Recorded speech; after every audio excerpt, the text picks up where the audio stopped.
Hello everyone, this is Aditi Pal, final year student from AIIMS Nagpur. मेरी NEET में rank 4067 थी और मैं गया बिहार से बिलोंग करती हूँ। तो पिछले सेशन में हमने principle of inheritance and variation के मल्टीपल चॉइस क्वेश्चन सॉल्व किए थे, जिसमें हमने हर एक ऑप्शन को अच्छे से पढ़ा था कि हर एक ऑप्शन का क्या मतलब हो सकता है।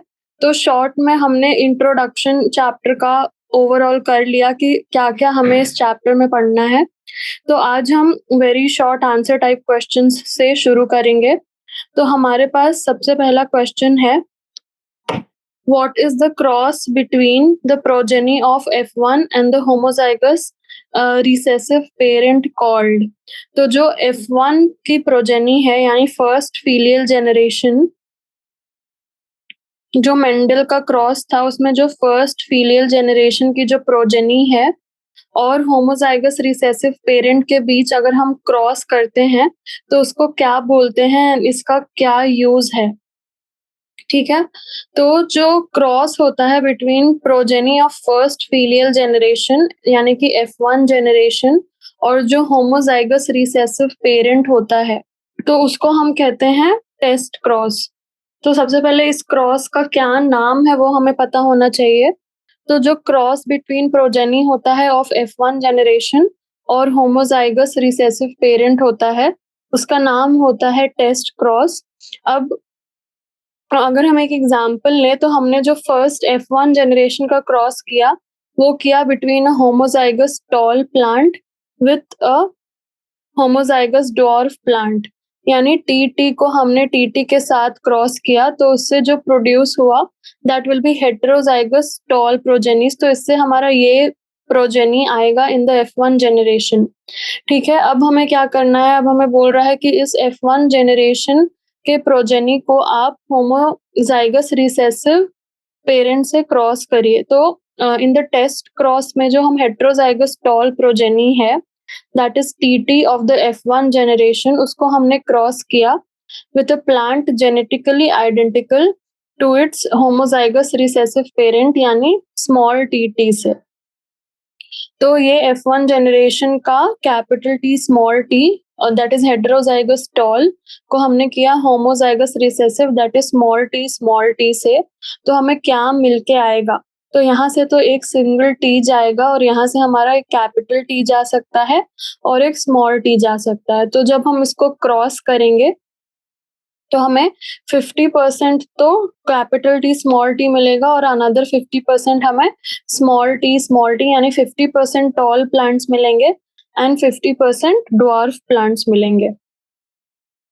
तो इससे हमें क्या पता चलता है, जो टेस्ट क्रॉस तो हमने देख लिया कि टेस्ट क्रॉस में हमें क्या मिला, cross between the progeny of F1 that is heterozygous tall and the homozygous recessive parent को रिसेंबल करने वाला एक दूसरा प्लांट, तो इसको हम कहते हैं टेस्ट क्रॉस। ठीक है, अब जो टेस्ट क्रॉस है वो यूजफुल कैसे है, उसका क्या यूज है। सो टेस्ट क्रॉस जो है it is an important tool in genetics as it tells about the genotype of an unknown pea plant, whether homozygous or heterozygous, showing dominant traits for certain characters. तो अगर dominant traits हमें दिख रहा होगा क्योंकि हम होमोजाइगस रिसेसिव पेरेंट से mail खाता हुआ यानी सिमिलर प्लांट से क्रॉस करने जाएंगे, तो हमें पता चलेगा कि जिससे हम क्रॉस कर रहे हैं वो या तो होमोजाइगस है या फिर हेटेरोजाइगस है। तो इससे हम पता कर पाएंगे हम इस प्लांट का यानी F1 प्रोजेनी कैसा है वो हम पता कर सकते हैं, क्योंकि हमें क्रॉस तो इसी से करना है। सो F1 प्रोजेनी या ऐसा भी टॉल हो सकता था या ऐसा भी टॉल हो सकता था। तो वो पता करने के लिए हम रिजल्ट्स से कंपेयर करेंगे कि रिजल्ट्स हमारे पास क्या आ रहे हैं, तो उससे हम पता कर सकते हैं कि जो हमारे पास F1 जेनरेशन है उसका क्या जीनोटाइप है। ठीक है, तो ये हो जाता है हमारा यूज ऑफ टेस्ट क्रॉस। ठीक है, अब हम आते हैं क्वेश्चन नंबर 2 पे।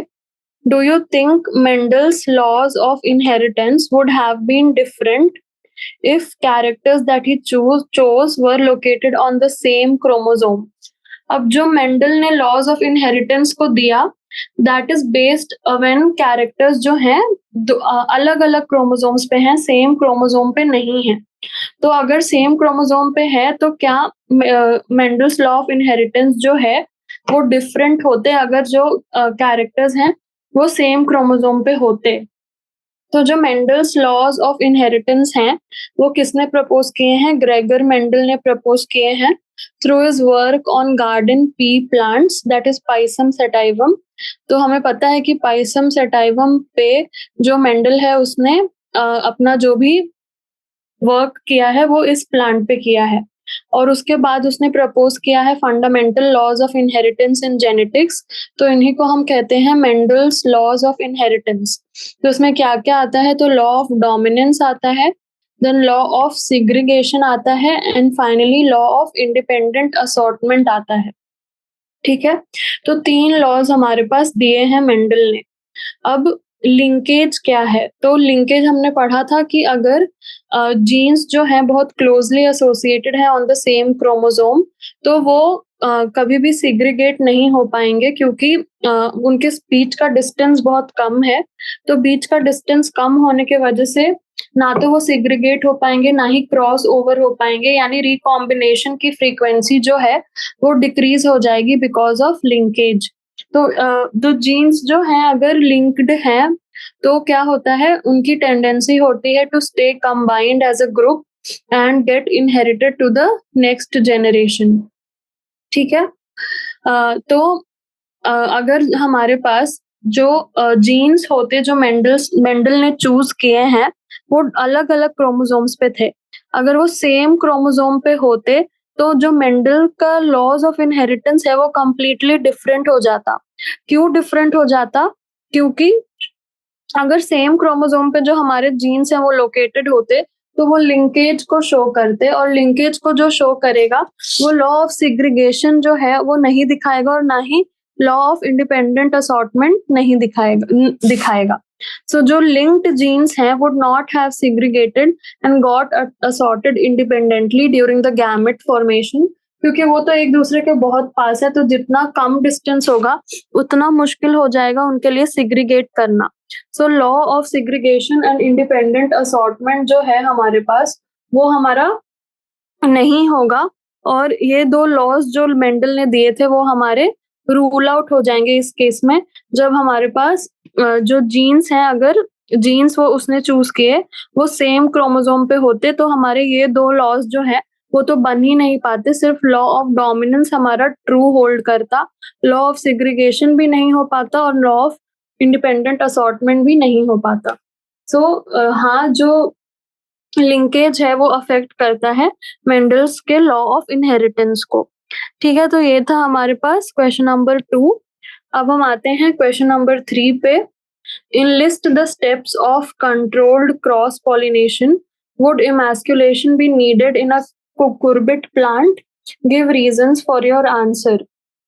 तो हम कंट्रोल्ड क्रॉस पॉलिनेशन करने जा रहे हैं एक प्लांट के अंदर तो उसका स्टेप्स हमको बताना है और इमैस्कुलेशन क्या चाहिए हमारे पास कुकुरबिट प्लांट में रीजंस बताने हैं। सो कंट्रोल्ड पॉलिनेशन का क्या मतलब है? कंट्रोल्ड पॉलिनेशन जो है it is a technique used to produce progeny with genes from the selected parents. So एक टेक्निक है to produce progeny with genes from the selected parents. तो हमने सिलेक्टेड पेरेंट्स को लिया है और उसके जीन्स को यूज करके हम प्रोजेनी जो है प्रोड्यूस करना चाहते हैं तो उसको हम कंट्रोल्ड पॉलिनेशन कह रहे हैं कि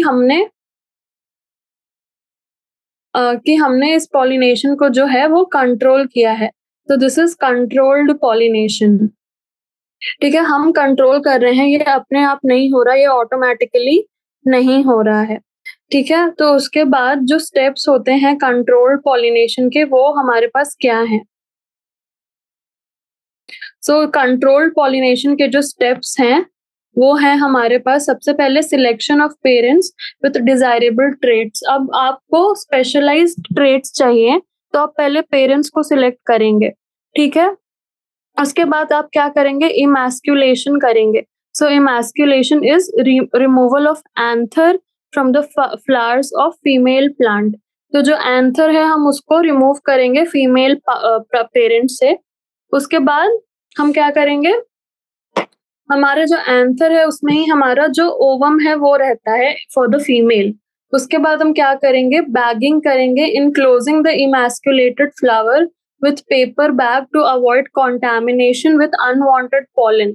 अब हम नहीं चाहते कि जो एंथर हमने लिया है उसको अनवांटेड पॉलन उस पे आके कॉन्टैमिनेट करे, हमें अपना सिलेक्टेड पॉलन ही चाहिए।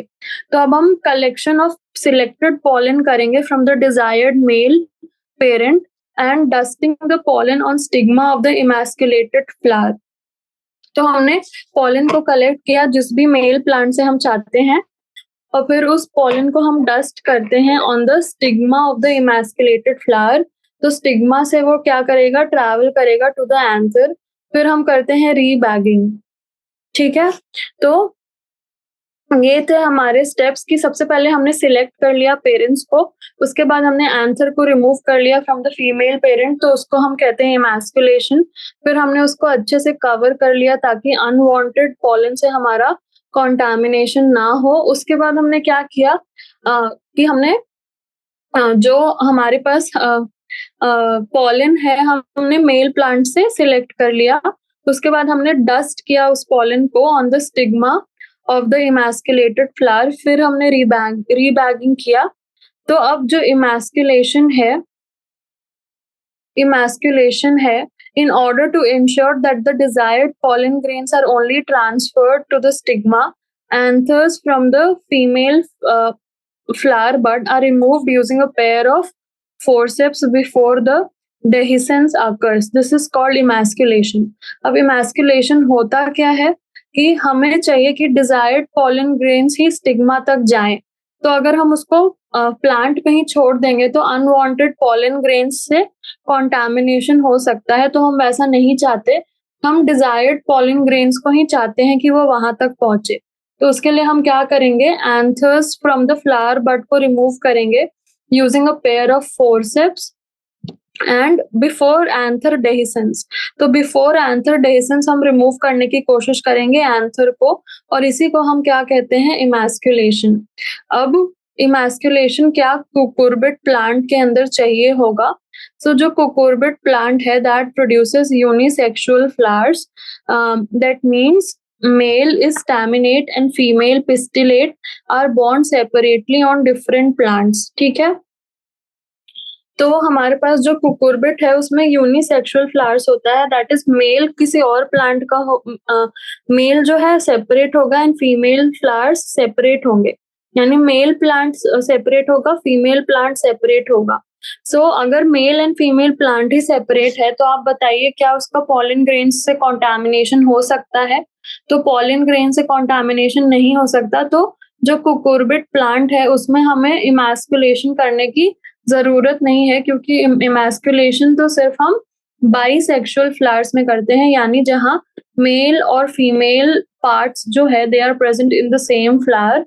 तो हम बाइसेक्सुअल प्लांट्स में करते हैं, बाइसेक्सुअल प्लांट्स में करते हैं, यूनिसेक्सुअल प्लांट्स में हम इमैस्कुलेशन नहीं करते हैं। और इमैस्कुलेशन है क्या, तो emasculation is the removal of anther from the flowers of female plant.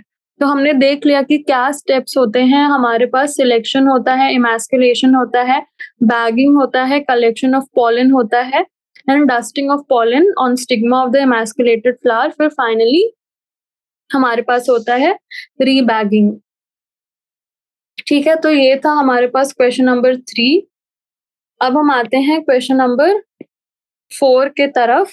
तो 4 है हमारे पास, a person has to perform crosses for the purpose of studying inheritance of few traits characters, what should be the criteria for selecting the organisms.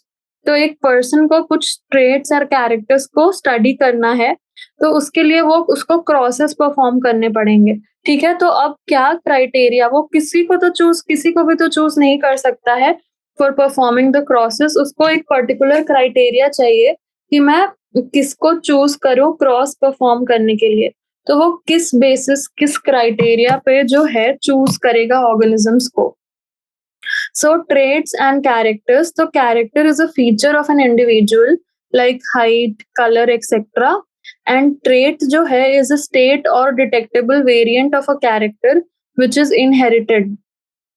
ठीक है, तो character हमारा feature है, ठीक है, और जो हमारे पास ट्रेट है that is a detectable variant of a character. जैसे कि हमारा स्टेम हाइट जो है वो कैरेक्टर है, और टॉल एंड ड्वार्फ जो है वो ट्रेट्स है, दैट इज वेरिएंट है ऑफ स्टेम हाइट। तो हाइट हमारे पास टॉल भी हो सकती है और ड्वार्फ भी हो सकती है। So this height, HEIGHT, height is the character and these are the traits और variants of character। ठीक है, तो अब हमारे पास, अब हम किसको लें हमारे पास कि हम उसको यूज करके क्रॉस को परफॉर्म कर सकें। तो criteria for selecting the organism in studying inheritance of a few traits. तो सबसे पहले जो ऑर्गेनिज्म है, it the organism should be pure, that is homozygous, so that it produces clones. ठीक है, तो जो ऑर्गेनिज्म है वो प्योर होना चाहिए, वो हेटेरोजाइगस नहीं होना चाहिए, होमोजाइगस होना चाहिए। Then it should have a short life cycle so that many generations can be studied in a year। तो क्योंकि हम मेनी जनरेशंस को स्टडी करना चाहते हैं इन अ ईयर, तो उसकी लाइफ साइकिल जो है शॉर्ट होनी चाहिए। ऐसा नहीं कि उसकी लाइफ साइकिल में ही बहुत टाइम लग रहा है तो हमारे स्टडी को भी बहुत टाइम लग जाएगा, तो हम वैसा नहीं चाहते हैं। Then it should be easily handled and maintained, for example Drosophila. तो ड्रोसोफिला जैसे ड्रोसोफिला को हम इजीली हैंडल कर सकते हैं, मेंटेन कर सकते हैं, वैसा हमें ऑर्गेनिज्म चूज करना है। ऐसा नहीं चूज करना है जो हमसे हैंडल या मेंटेन ही नहीं हो रहा है, तो उसको हम फिर उसको उसका क्रॉस परफॉर्म करने में फिर से हमें जो है वो काफी दिक्कत आ सकती है। ठीक है, तो easily handleable and maintained organism हमको लेना है। Then it should have distinct contrasting traits or characters, for example seed color in a pea plant। अब आप ही देखिए कि जो सीड कलर होता है पी प्लांट में वो कितना डिस्टिंक्ट है, या तो येलो या तो ग्रीन, यानी दे आर डिस्टिंक्ट कलर्स, ऐसा कोई ब्लेंडिंग कलर्स नहीं है। Then it should produce more progenies, gathering more information from more progenies gives accurate data। तो ज्यादा से ज्यादा प्रोजेनीज जो है उस ऑर्गेनिज्म को प्रोड्यूस करने चाहिए। तो जितने ज्यादा प्रोजेनीज होंगे उतना ज्यादा हमारे पास डेटा होगा, और अगर ज्यादा डेटा होगा तो वो और एक्यूरेट होगा, एक्यूरेट होके आएगा। Then self pollination should be possible in the case of plants. तो अगर हम प्लांट्स को ले रहे हैं फॉर स्टडिंग द कैरेक्टरिस्टिक्स, तो जो सेल्फ पॉलिनेशन है वो पॉसिबल होना चाहिए। ऐसा नहीं कि हमें खुद कंट्रोल पॉलिनेशन करना पड़ा, तो वो भी हमारे लिए बहुत ज्यादा कम्बरसम हो जाएगा। Then organisms must show sexual dimorphism. So organisms को सेक्सुअल डाइमॉर्फिज्म दिखाना चाहिए, यानी मेल और फीमेल अलग अलग होने चाहिए इन द ऑर्गेनिज्म, ताकि हम इजिली डिफरेंशिएट कर सकें। ठीक है, तो हमने क्या क्या देखा, पहले तो ऑर्गेनिज्म प्योर होना चाहिए, शॉर्ट लाइफ साइकिल होना चाहिए, इजिली हैंडलेबल एंड मेंटेनेबल होना चाहिए, डिस्टिंक्ट कैरेक्टर्स होने चाहिए, कलर हो गया, हमारे पास हाइट हो गया, ज्यादा से ज्यादा प्रोजेनिस प्रोड्यूस करे तो अच्छी बात है, सेल्फ पॉलिनेशन पॉसिबल होना चाहिए, अगर ऑर्गेनिज्म है तो सेक्सुअल डायमॉर्फिज्म हमारा जो है वो शो करना चाहिए। ठीक है, तो ऐसे हम सिलेक्ट करेंगे, क्राइटेरिया बनाएंगे for selecting the organisms for performing crosses for the studying of traits and characters. तो हम ऐसे चूज करेंगे, हम कोई भी ऑर्गेनिज्म नहीं ले सकते for studying characters and traits. Then हमारे पास क्वेश्चन नंबर 5 है, the pedigree chart given below shows a particular trait which is absent in parents but present in the next generation irrespective of sexes। Draw your conclusion based on the basis of the pedigree। तो इस pedigree से हमें conclusion निकाल के बताना है कि आखिर क्या है जो पेरेंट्स में नहीं है पर दोनों साइड ऑफ द प्रोजेनीज यानी बॉयज एंड गर्ल्स दोनों के अंदर दिख रहा है, जबकि वो पेरेंट्स में प्रेजेंट ही नहीं है। तो ऐसा क्या है, कौन सा डिजीज है। तो सबसे पहले जो पेडिग्री एनालिसिस है उसके हमें सिंबल्स पता होने चाहिए कि इन सबका क्या मीनिंग है। सो पेडिग्री एनालिसिस हम करते क्यों हैं? To study the pattern of inheritance of a gene और ट्रेट दैट इज डोमिनेंट और रिसेसिव इन अ फैमिली। तो फैमिलीज में जो डिजीजेस ट्रैवल करती हैं वो डोमिनेंट हैं या रिसेसिव हैं, उसको पता करने के लिए हमें पेडिग्री एनालिसिस का यूज करना पड़ता है। हम पेडिग्री एनालिसिस से पता कर सकते हैं कि जो पैटर्न ऑफ इनहेरिटेंस है दैट इज डोमिनेंट और रिसेसिव। तो कौन से सिंबल्स हम यूज करते हैं in the case of pedigree analysis? So ये जो हमारा स्क्वायर स्क्वायर है दैट मीन्स अनअफेक्टेड मेल या फिर नॉर्मल मेल। सर्कल जो है इट मीन्स अनअफेक्टेड या फिर नॉर्मल फीमेल। उसके बाद हमारा ये है मेटिंग ऑफ पेरेंट्स। तो ये हम देख सकते हैं जो हमारा हॉरिजॉन्टल लाइन है that means mating of parents. This vertical line is meant for offsprings. Then हमारे पास अगर शेडेड स्क्वायर है, जहां जैसे कि हमें दिख रहा है शेडेड स्क्वायर है that represents affected male and the shaded circle represents affected female. ठीक है, तो हमें पता तो कि मेल को हम रिप्रेजेंट करते हैं स्क्वायर से, फीमेल को रिप्रेजेंट करते हैं सर्कल से। Horizontal line represents mating of parents, vertical line represents offsprings. जो शेडेड स्क्वायर्स हैं they will represent affected mails and the shaded circles will represent affected females. ठीक है, अब आप देखिए तो जो पेडिग्री चार्ट हमें दिख रहा है in the question, it shows a particular trait which is absent in parents but present in the next generation irrespective of sexes. ठीक है, तो इररिस्पेक्टिव ऑफ सेक्सेस जैसे ही उसने बोला तो सेक्स पे डिपेंडेंट नहीं है, मेल और फीमेल दोनों को हो रहा है, यानी it is not linked to sex chromosome. तो ये ऑटोसोमल हो सकता है।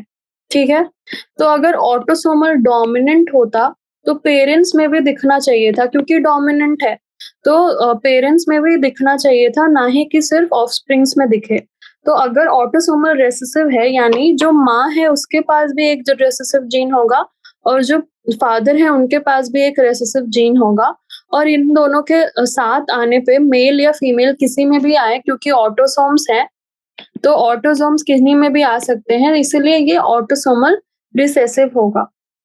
तो पेरेंट्स क्यों नहीं शो कर रहे हैं? क्योंकि they must be heterozygous for the autosomal recessive character, तो वो शो नहीं कर पाएंगे। Since a recessive trait is expressed only in homozygous conditions, hence the trait is not expressed in parents. Parents हमारे पास हेटेरोजाइगस हैं उस ऑटोसोमल रिसेसिव जीन के लिए, जबकि उनको होना चाहिए था होमोजाइगस। तो हेटेरोजाइगस हैं तो उनमें तो शो नहीं कर पाएगा ये जो ट्रेट है। So child does have the probability to show homozygous recessive combination, as he or she can receive that particular recessive allele from both the parents.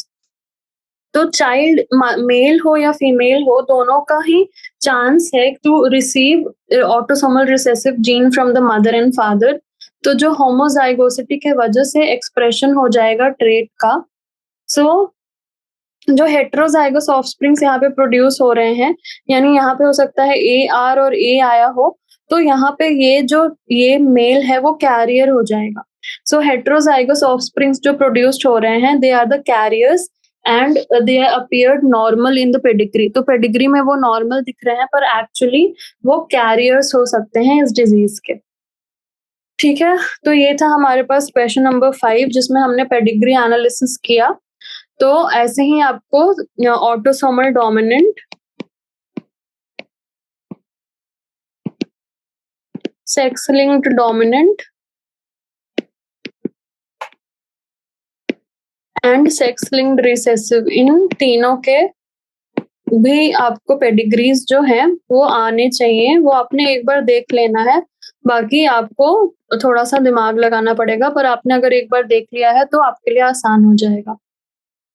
फिर हम आते हैं question number 6। In order to obtain the F1 generation, Mendel pollinated a pure breeding tall plant with a pure breeding dwarf plant, but for getting the F2 generation, he simply self-pollinated the tall F1 plants. क्यों किया ऐसा Mendel ने? So self pollination of F2 generation जो Mendel ने किया वो क्यों किया, आखिर उसके पीछे का हमारा क्या एक्सप्लेनेशन है जो मेंडल हमें देता है? सो मेंडल है उसने क्या किया, pollinated a pure breeding tall plant with a pure breeding dwarf plant in order to obtain the F1 generation. ठीक है, तो F1 generation हमें पता है कि उसने प्योर ब्रीडिंग टॉल प्लांट को यूज किया था और उसको किससे क्रॉस किया था, प्योर ब्रीडिंग ड्वार्फ प्लांट से। तो उससे क्या हुआ, F1 जनरेशन उसको मिला और उसमें he got only the tall plants in the F1 generation as the dwarf plants were missing. अब क्या किया उसने, सेल्फ पॉलिनेट किया tall plants of F1 generation to extract out another dwarf which was hidden in the F1 generation. तो अब देखिए जब उसने क्या किया, जब उसने प्योर ब्रीडिंग टॉल प्लांट को प्योर ब्रीडिंग डॉर्फ प्लांट से किया तो हमें सिर्फ टॉल प्लांट्स मिले, हमें जो डॉर्फ कैरेक्टर है वो तो हमारा मिसिंग हो गया, वो हमारा हिडन हो गया। तो हम अब मेंडल चाहता था कि वो डॉर्फ कैरेक्टर जो है वो वापस से आए इन द F2 जनरेशन, और इसीलिए उसने क्या किया, F2 जनरेशन को फिर में जो हमारा डॉर्फ कैरेक्टर है उसको फिर से लाने के लिए उसने सेल्फ पॉलिनेट कर दिया, द हेटेरोजाइगस वो वापस आ गया। ठीक है, तो इससे क्या हुआ, it helped in studying the effects of dominant and recessive alleles of a gene. तो इसके हेल्प से हमें जो डोमिनेंट एंड रिसेसिव एलील्स है उनके स्टडी करने में हेल्प मिल गई because of the self pollination in F2 generation. ठीक है, तो ये था हमारे पास क्वेश्चन नंबर 6। अब हम आते हैं क्वेश्चन नंबर 7 पे। Genes contain the information that is required to express a particular trait। ये हमें एक्सप्लेन करना है कि जो जीन्स हैं उनके पास ही इंफॉर्मेशन होती है for expressing a particular trait। तो जो जीन्स है that contain information for the information for the formation of a particular trait। तो जीन्स जो है उनके जो प्रोडक्ट्स होते हैं उनके जो प्रोडक्ट्स होते हैं वो क्या होते हैं, तो जीन्स से हमारा या तो प्रोटीन बन सकता है या फिर हमारा हार्मोन बन सकता है या फिर हमारा एंजाइम बन सकता है। तो कहीं ना कहीं या तो ये प्रोटीन रिस्पॉन्सिबल होगा for the particular trait, otherwise कोई हार्मोन रिस्पॉन्सिबल होगा, अदरवाइज कोई एंजाइम रिस्पॉन्सिबल होगा। तो जीन से हमारा या तो प्रोटीन बन सकता है या हार्मोन बन सकता है या एंजाइम बन सकता है, एंड एट द एंड ये जो तीनों हैं ये अफेक्ट करेंगे जो हमारा ट्रेट जो बाहर आ रहा है उसके बनने में कहीं ना कहीं हेल्प करेंगे, and this is done through transcription and translation. तो हमें पता है कि जब हमारा जो जीन्स है that is from DNA to RNA जब बनता है तो उसे हम ट्रांसक्रिप्शन कहते हैं, एंड आरएनए टू प्रोटीन जब बनता है तो उसे हम ट्रांसलेशन कहते हैं। सो ये जीन्स अल्टीमेटली या तो प्रोटीन बनता है या तो हार्मोन बनता है या फिर एंजाइम बनता है, एंड तीनों ही जो ट्रेट के शो करने में या फिर ट्रेट को दिखाने में, ट्रेट के फॉर्मेशन में हेल्प करते हैं जो हमारे पास प्रोटीन्स हैं या हार्मोन्स हैं या एंजाइम्स हैं। तो ये आते कहाँ से हैं, तो ये सब आ रहा है हमारा जीन्स के अंदर से ही, जीन्स में ही सारी इंफॉर्मेशन है that is required to express a particular trait. ठीक है, तो ये था हमारे पास क्वेश्चन नंबर 7 की जीन्स में कैसे है हमारे पास information to express a particular trait, वो हमने एक्सप्लेन किया। देन क्वेश्चन नंबर 8 है हमारे पास, how alleles of a particular gene differ from each other, explain its significance। so alleles जो होते हैं पर्टिकुलर जीन के, how are they different from each other, और हमें उसका सिग्निफिकेंस बताना है। ठीक है, सो जो एलील्स होते हैं, the alleles are alternative forms of genes that control the expression of a trait in an organism। तो जो एलील्स होते हैं they are alternative forms of a gene, एक जीन के दो फॉर्म्स को हम एलील्स बोलते हैं और एलील्स ही एक्सप्रेशन ऑफ ट्रेट्स को कंट्रोल करते हैं। ठीक है, तो जो एलील्स होते हैं they are present at the same loci in a pair of homologous chromosome. तो एक पेयर ऑफ होमोलोगस क्रोमोसोम्स है उसमें एलील्स जो है सेम लोकस पे लोकेटेड होते हैं on both the chromosomes, and they are alternative forms of the same genes. So difference between alleles क्या है, so alleles are polymorphs that differ in their nucleotide sequences resulting in contrasting phenotypic expressions. जैसे कि height of a pea plant जो है is a character encoded by a gene which has two alleles. Capital T is responsible for tallness and small t is responsible for dwarfness. So T and T are DNA sequences that differ in their nucleotide composition, resulting in different phenotypic expressions. Usually alleles when compared show dominance और recessiveness. तो अब क्या बोल रहा है कि alleles जो है different forms of the same gene है और वो डिफर किस में करते हैं, तो न्यूक्लियोटाइड सीक्वेंसेस में डिफर करते हैं. जैसे हमारा कैरेक्टर है अगर हाइट, तो टॉलनेस के लिए कैपिटल टी है एंड ड्वार्फनेस के लिए स्मॉल टी है.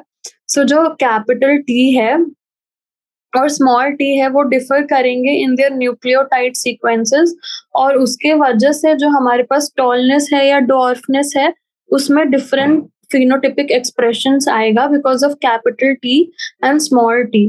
अब जो डोमिनेंट एलील है वो क्या चीज है? So dominant allele is an allele that expresses or influences the phenotype and prevents the expression of other alleles of the same gene for a particular trait in an organism. ठीक है, तो dominant अगर है यानी कि वो अपनी मर्जी चला रहा है, यानी एक्सप्रेस कर रहा है, इन्फ्लुएंस कर रहा है फिनोटाइप और प्रिवेंट कर रहा है एक्सप्रेशन ऑफ अदर एलील्स. तो अगर हमारे पास डोमिनेंट टी है और स्मॉल टी है तो ये ही सब कुछ इन्फ्लुएंस कर रहा है, ये स्मॉल टी को एक्ट ही नहीं करने दे रहा. तो यानी कि जो एलील्स इनकोडिंग टॉलनेस है they will suppress the expression of alleles responsible for dwarfness. तो ये कैपिटल टी जो है स्मॉल टी को सप्रेस कर देता है और टॉलनेस ही हमें देखने को मिलता है. जबकि जो रिसेसिव एलील है it is an allele whose expression is masked or prevented by the dominant allele of the same gene for a particular trait in an organism. यानी इसका ये जो है मास्क हो जाता है बाय द डोमिनेंट एलील, और ये तभी दिखा पाएगा जब दोनों रिसेसिव कंडीशन में हो. कोई भी डोमिनेंट एलील इधर नहीं होना चाहिए जो इसके इफेक्ट को मास्क कर सके, तभी ये अपना इफेक्ट जो है वो दिखा पाएगा. अब ये तो हुआ how are alleles different from each other, हमें सिग्निफिकेंस को एक्सप्लेन करना है. अब सिग्निफिकेंस ऑफ एलील्स क्या है? That it controls the expression of a particular trait in an organism. इसी से हमारा जो एक्सप्रेशन ऑफ पर्टिकुलर ट्रेट्स है वो कंट्रोल होता है. देन हमारे पास कैरेक्टर मे हैव टू और मोर phenotypic expressions because of the presence of multiple representative alleles. अब हमारे पास कैरेक्टर्स जो है जैसे टॉलनेस है उसका जैसे हाइट है उसका टॉल और एंड ड्वार्फ है, तो अगर हमारे पास और मल्टीपल एलील्स होते तो हमारे पास और फिनोटिपिक एक्सप्रेशंस होते, tall, dwarf, medium height, intermediate height. तो वो एलील्स के वजह से ही हमारे पास जो इतनी वैरायटीज हैं वो बन के हमें आ रही हैं, बन के हमें दिखाई दे रही हैं. Then presence of alleles and its recombinations during meiosis leads to variation in a population. तो एलील्स और उनके कॉम्बिनेशन से ही हमें डिफरेंट वेरिएशंस जो है पॉपुलेशन के अंदर वो दिखने को मिलते हैं. And it is helpful in the studies of inheritance. तो इनहेरिटेंस के स्टडी में जो एलील्स हैं उनका बहुत बड़ा रोल है, वो हेल्प करते हैं in studying studies of inheritance को. स्टडीज ऑफ इनहेरिटेंस में ये हेल्प करते हैं एलील्स जो है हमारे पास, different dominant and recessive alleles. ठीक है, तो ये था question number 8. Question number 9. In a monohybrid cross of plants with red and white flowered plants, Mendel got only red flowered plants. On self-pollinating these F1 plants, he got both red and white flowered plants in 3:1 ratio. Explain the basis of using RR and RR symbols to represent the genotype of plants of parental generation.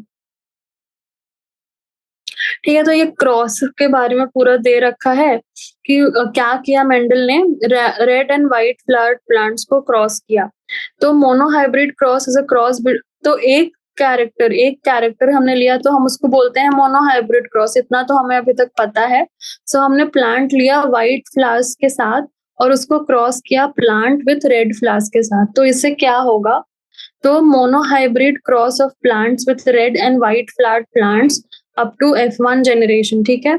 तो monohybrid cross किया हमने, red flowered plants को लिया and white flowered plants को लिया, ठीक है।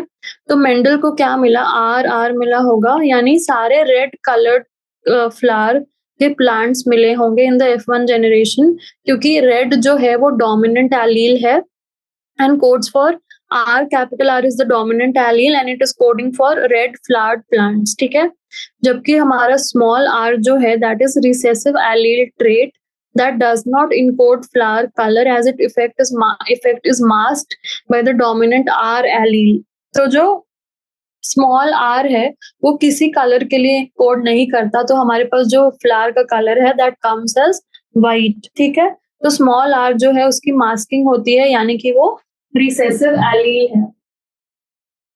उसके बाद हमने F1 जनरेशन में फिनोटाइप क्या है हमारे पास, तो सारे रेड फ्लावर्ड प्लांट्स हैं but they are not purer, यानी दो कैपिटल आर नहीं है यहाँ पे, they are capital R small R. उसके बाद हम ये हम पता कैसे करेंगे, तो F2 जनरेशन से, ठीक है। तो F2 जनरेशन में F1 जनरेशन में आर हेटेरोजाइगस डोमिनेंट है, they are all hybrid red flowered plants, ठीक है। अब हम सेल्फ पॉलिनेशन कर देंगे, तो क्या होगा, अब हमें क्या मिलेगा, आर मिलेगा, देन अगेन आर मिलेगा एंड आर मिलेगा। तो F2 जनरेशन के अंदर जो हमें फिनोटिपिक रेशियो मिला, रेड इज टू व्हाइट का, वो 3:1 मिला और जीनोटिपिक रेशियो 1:2:1 मिला। तो इससे हमें पता क्या चलता है, तो इससे हमें पता चलता है जो हमारे पास genotypic ratio the trait white colour which was masked in the F1 generation reappeared in the F2 generation, वो तो हमें दिखा। So जो red and white traits हैं they were identical to their parental type and did not show any blending. So Mendel ने क्या किया, capital R और स्मॉल आर को यूज किया to represent the genotypes of the parents, क्योंकि जो traits हैं वो आइडेंटिकल हैं and they are not showing any blending. तो हम कैपिटल आर लिख सकते हैं for red and small R लिख सकते हैं फॉर व्हाइट, क्योंकि ब्लेंडिंग हो ही नहीं रही है तो बीच का कलर तो कोई आ ही नहीं रहा है, यानी हम डिस्क्रीट जो जीनोटाइप्स हैं उन फ्लावर्स को दे सकते हैं, क्योंकि ब्लेंडिंग ही नहीं हो रही है। ब्लेंडिंग ही हमारा कंसर्न था कि अगर पिंक हो जाता तो हम इसको क्या नाम देते, ठीक है। तो अगर हमारे पास ब्लेंडिंग ही नहीं हो रही है तो हम डिस्क्रीट जीनोटाइप दे सकते हैं for red and white flowered plants, ठीक है। तो ये था हमारे पास क्वेश्चन नंबर 9। अब हम आते हैं क्वेश्चन नंबर 10 पे।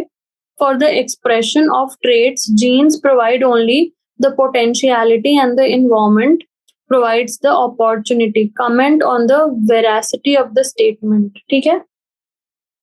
अब हमें बोल रहा है कि एक्सप्रेशन ऑफ ट्रेट्स के लिए जीन्स जो है वो पोटेंशियल प्रोवाइड करते हैं, जबकि इन्वायरमेंट जो है वो अपॉर्चुनिटी प्रोवाइड करता है, ठीक है। तो अब जीनोटाइप एंड फिनोटाइप क्या है, सो जीनोटाइप एंड फिनोटाइप आप सोचिए, जो जीनोटाइप है that is the genetic composition of an organism, जबकि फिनोटाइप है जो हमें मॉर्फोलॉजिकल कैरेक्टर्स बाहर से दिख रहे हैं, that is phenotype. And genotype जो जेनेटिक कॉन्स्टिट्यूशन है वो है हमारे पास, ठीक है। और ये फिनोटाइप क्या होगा, from the interaction of its genotype से हमें मिलेगा फिनोटाइप। अब क्या होता है कि जीनोटाइप एंड एनवायरनमेंट का क्या रोल होता है इन कंट्रोलिंग अ फिनोटाइप, ठीक है। सो इंटरैक्शन होता है हमारे पास, interaction between genes and environmental factors leads to variability। तो आप ही सोचिए, अगर हमारे पास जीन है पर इन्वायरमेंट में कुछ तो ट्रिगर है या कुछ तो हमारे पास चेंजिंग कंडीशंस है, तो उससे क्या होगा, उससे क्या हो जाएगा, हमारा जीन होते हुए भी हमारे पास वो कैरेक्टर शायद शो ना हो, बिकॉज इन्वायरमेंट में कुछ ऐसा कंडीशन है या कुछ ऐसी वेरिएबिलिटी है, ठीक है। तो जीनोटाइप जो है, तो जो जीनोटाइप है it decides how an organism responds to different environments, thus it informs about the potential of an organism to survive in a specific condition, ठीक है।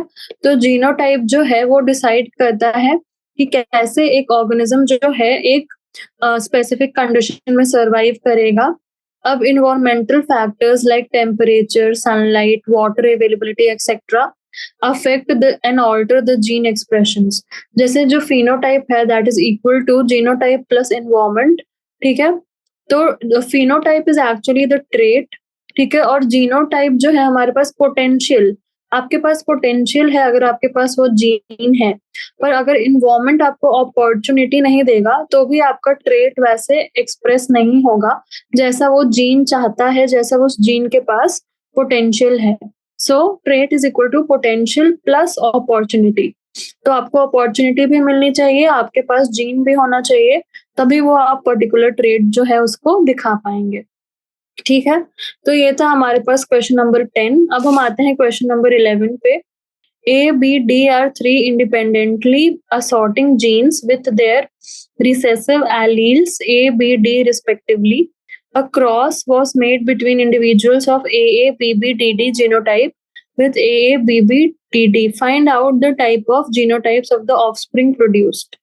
ठीक है, तो इंडिपेंडेंटली असॉर्टिंग जीन्स है, दैट इज जीन्स जो है वो सिग्रीगेट कर सकते हैं independently during the formation of gametes.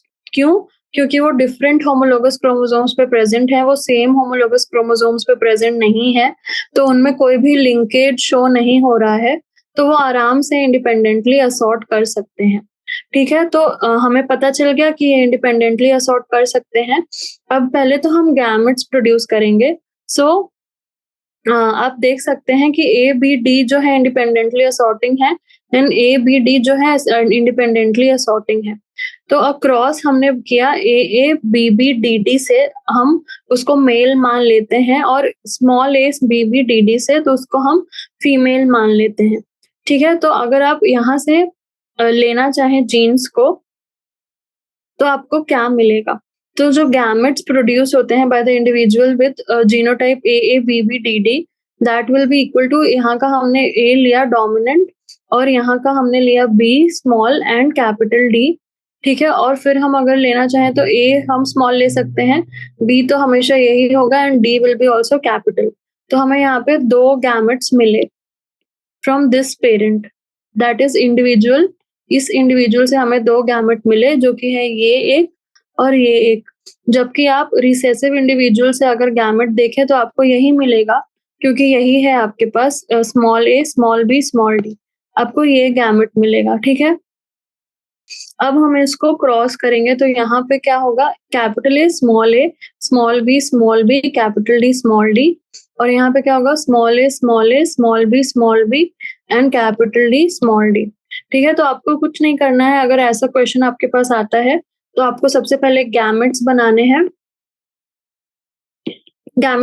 हैं, उसके बाद आपको क्या करना है, क्रॉस कर देना है सीधा सीधा, ज्यादा कुछ आपको दिमाग नहीं लगाना है, क्रॉस कर देना है एंड जो भी ऑफस्प्रिंग्स आए उसका जीनोटाइप लिख देना है। ठीक है, तो ये था क्वेश्चन नंबर 11। अब है हमारे पास question number 12, that is, in our society a woman is often blamed for not bearing male child. Do you think it is right, justify? तो हमारे सोसाइटी में ऐसा है, टाबू है कि मेल चाइल्ड अगर नहीं हो रहा है तो उसमें जो माँ है उसकी गलती है। तो क्या ये सही है ऐसा बोलना और ऐसा हमारे पास ऐसा एक्यूजेशन लगाना, क्या ये सही है? तो जो सेक्स डिटर्मिनेशन इन ह्यूमंस है that is XX XY type, we all know that, and humans bear two different type of sex chromosomes, that is X and Y. जो फीमेल्स है उनके पास XX होता है, while मेल्स जो है उनके पास XY होता है as their sex chromosomes. अब आप ही देखिए, जो फीमेल है दैट इज होमोगैमेटिक, यानी XX है उसके पास, that is she will produce 2 X chromosomes, जबकि मेल जो है हेट्रोगैमेटिक है and he will only produce X chromosome और Y क्रोमोसोम। अब जब फर्टिलाइजेशन होगा, आप फर्टिलाइजेशन के समय के बारे में सोचिए कि जब हमारे पास फर्टिलाइजेशन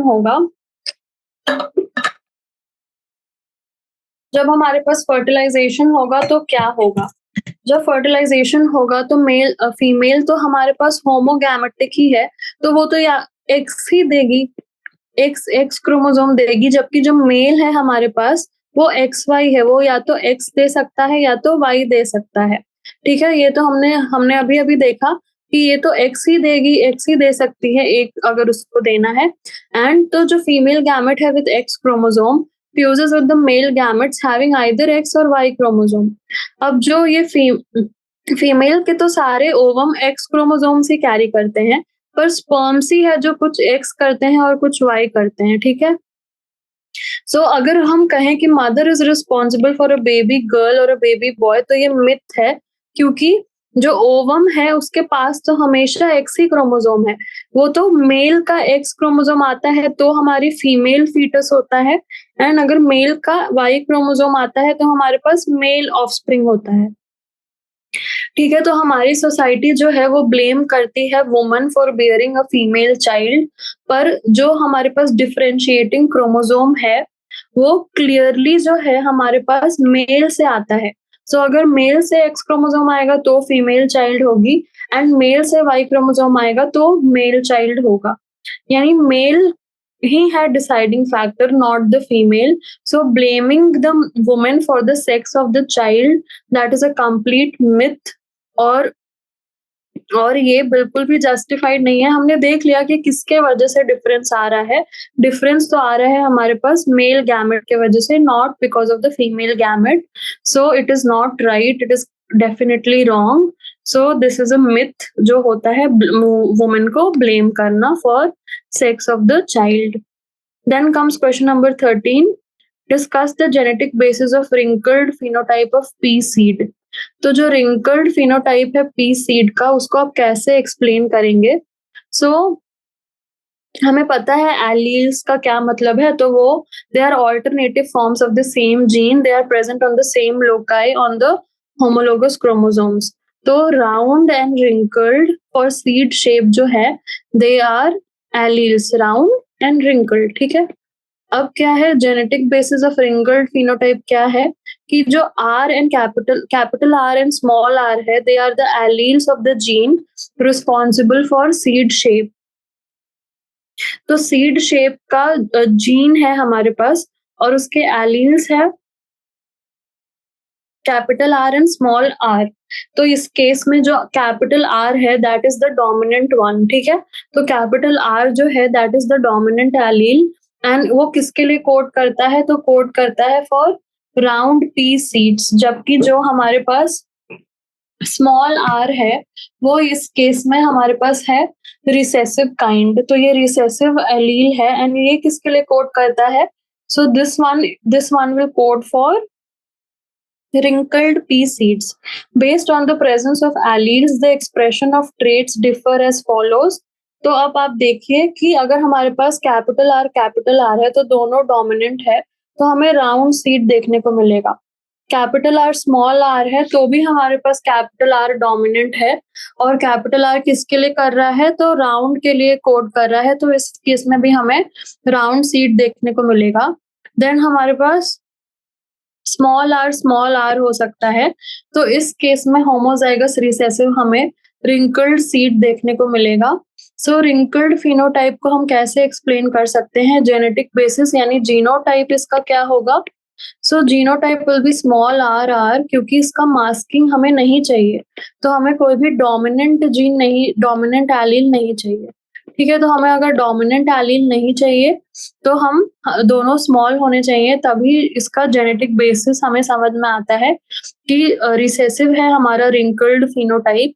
तो वो कब होगा? जब हमारा जीनोटाइप भी दोनों स्मॉल लेटर्स में हो, दोनों रिसेसिव हो, तो वो हमारा रिंकल्ड फिनोटाइप का जेनेटिक बेसिस हो जाएगा, ठीक है? अब हम आते हैं क्वेश्चन नंबर 14 पे।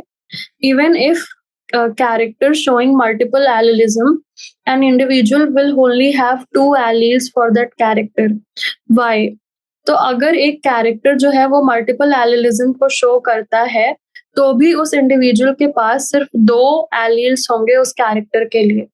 सो मल्टीपल एलिलिज्म का क्या मतलब है? Presence of more than 2 alternative forms of a gene.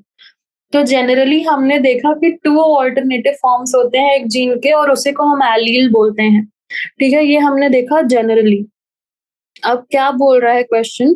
तो अब क्वेश्चन कह रहा है कि अगर आपके पास more than 2 forms of the same gene है, यानी अब मोर देन 2 फॉर्म्स है, तो आपके पास उसको हम क्या कहते हैं? तो उसको हम कहते हैं मल्टीपल एलिलिज्म।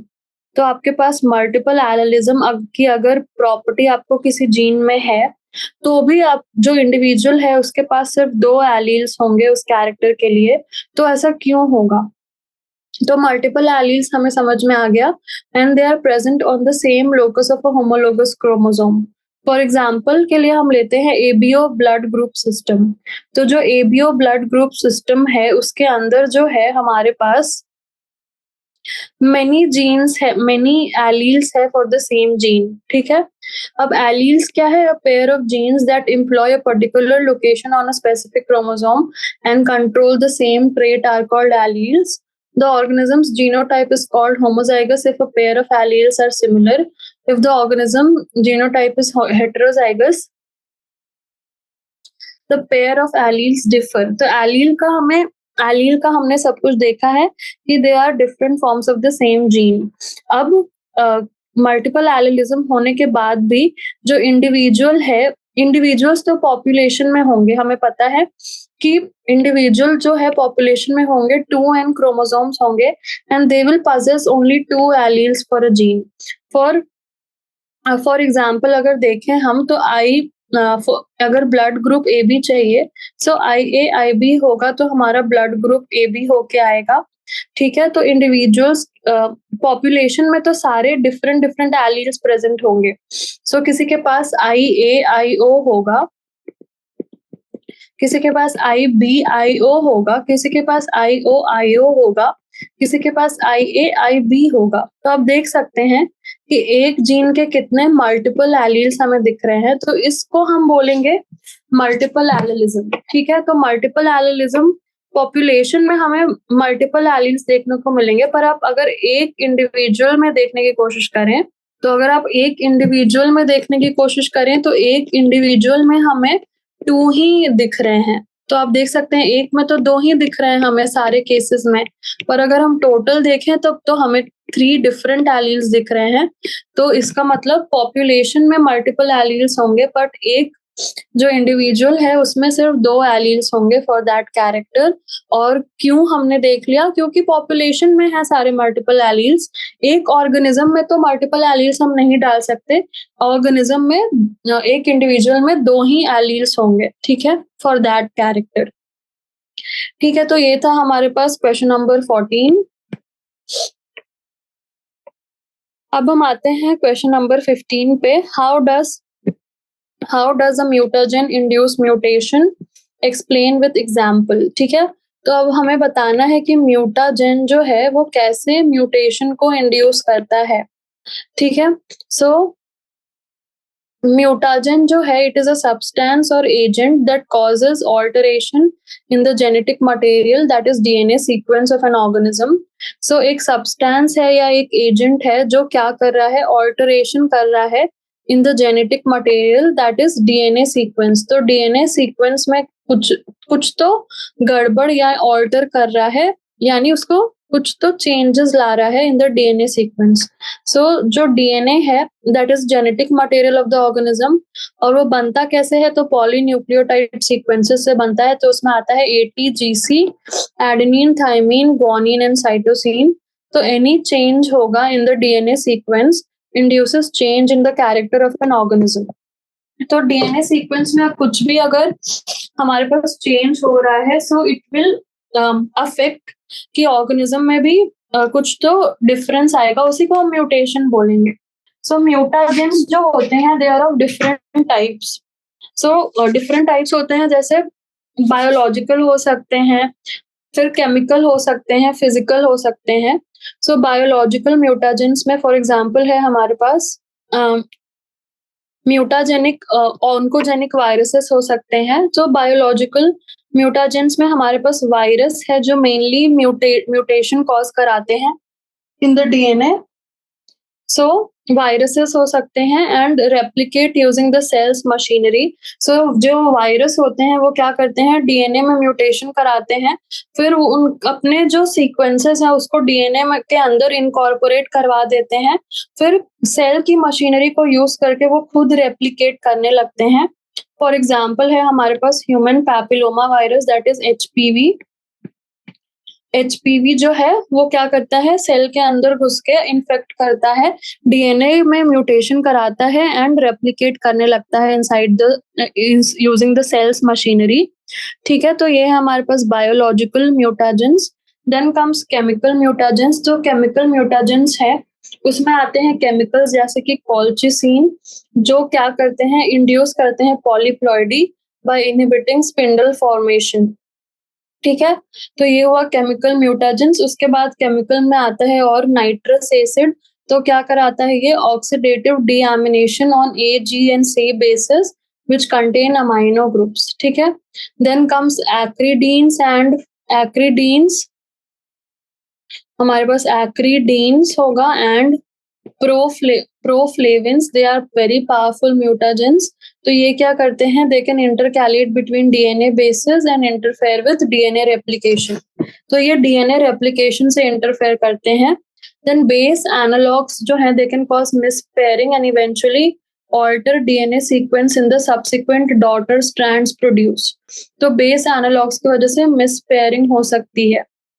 ठीक है, देन है हमारे पास फिजिकल म्यूटाजेंस। क्या हो सकते हैं, तो फिजिकल हो सकते हैं टेम्परेचर एंड रेडिएशन। तो उसमें अल्ट्रावायलेट रेज आ गया, गामा रेज आ गया, एक्स रेज आ गया। They induce mutation by breaking the bonds in DNA structure. For example अगर हम यूवी रेज देखें तो they cause thymine dimer formation that disturbs DNA double helix and causes DNA and affects DNA replication. So UV rays की वजह से क्या होगा, जो थायमीन डाइमर है उसका फॉर्मेशन हो जाएगा। सो डाइमर अगर बन गया तो डीएनए डबल हेलिक्स को वो अफेक्ट करेगा and finally overall DNA replication को अफेक्ट करने लगेगा। ठीक है, तो ये था हमारे पास कि जो म्यूटाजेंस है आखिर वो कैसे म्यूटेशन को इंड्यूस करते हैं। तो हमने एग्जाम्पल्स भी दिए और एग्जाम्पल्स के साथ एक्सप्लेन भी किया कि आखिर वो करते क्या है सेल के अंदर, जिससे हमारा म्यूटेशन होता है और उस म्यूटेशन का सेल में क्या फर्क पड़ता है वो भी हमने देखा। ठीक है, तो ये था हमारे पास question number 15, very short answer type questions का। तो हमने आज भी कॉन्सेप्ट्स को अच्छी तरह समझने का कोशिश किया। आज हमने और थोड़ी सी extra knowledge in the form of pedigree के बारे में समझा। फिर हमने म्यूटेशंस के बारे में देखा। फिर हमने कैसे इंडिपेंडेंट असॉर्टमेंट, जीनोटाइप और फिनोटाइप को और अच्छे से समझने की कोशिश की। तो जैसे जैसे हम और क्वेश्चंस करेंगे वैसे हमारी इस चैप्टर की नॉलेज जो है वो बढ़ती जाएगी और हमारे कंफ्यूजन्स कम होते जाएंगे। तो आज के लिए हम इतना ही करते हैं, मिलते हैं नेक्स्ट सेशन में। तब तक के लिए पढ़ते रहिए। All the very best, thank you.